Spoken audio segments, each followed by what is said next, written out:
পুলিশের নামেই যেখানে মানুষ চুপ হয়ে যায়, সাধারণ মানুষ কথা বলার সাহসই পায় না, সেখানে আসামিদের এমন দুঃসাহস কল্পনারও বাহিরে।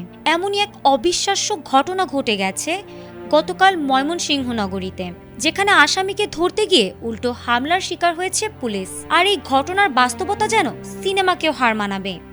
এমনই এক চাঞ্চল্যকর ঘটনার সাক্ষী হয়েছেন স্থানীয়রা।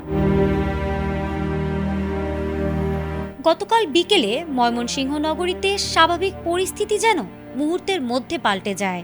ঘটনাটি ঘটেছে 13 জানুয়ারি বিকেলে নগরীর দিগারকান্দা ফিশারি মোড় এলাকায়। কোতোয়ালি মডেল থানার পুলিশ ও র্যাবের একটি যৌথ দল একটি মামলার সূত্রে অভিযান চালায়।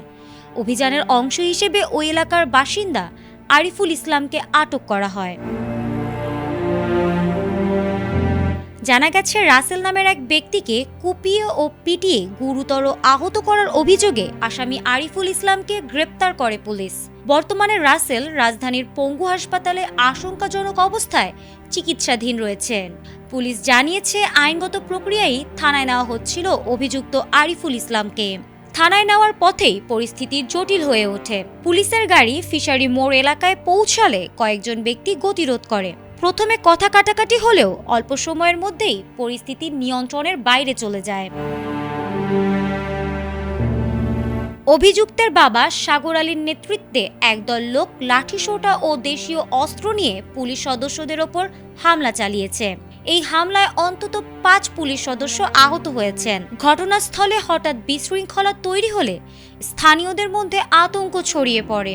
আহত পুলিশ সদস্যদের তাৎক্ষণিকভাবে উদ্ধার করে ময়মনসিংহ মেডিকেল কলেজ হাসপাতালে ভর্তি করা হয়েছে।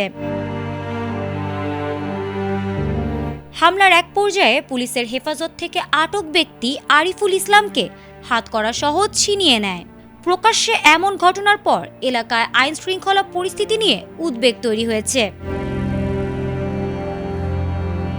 ঘটনার পরপরই পুলিশ, র্যাব ও সেনাবাহিনীর সমন্বয়ে নগরীর বিভিন্ন এলাকায় অভিযান জোরদার করা হয়।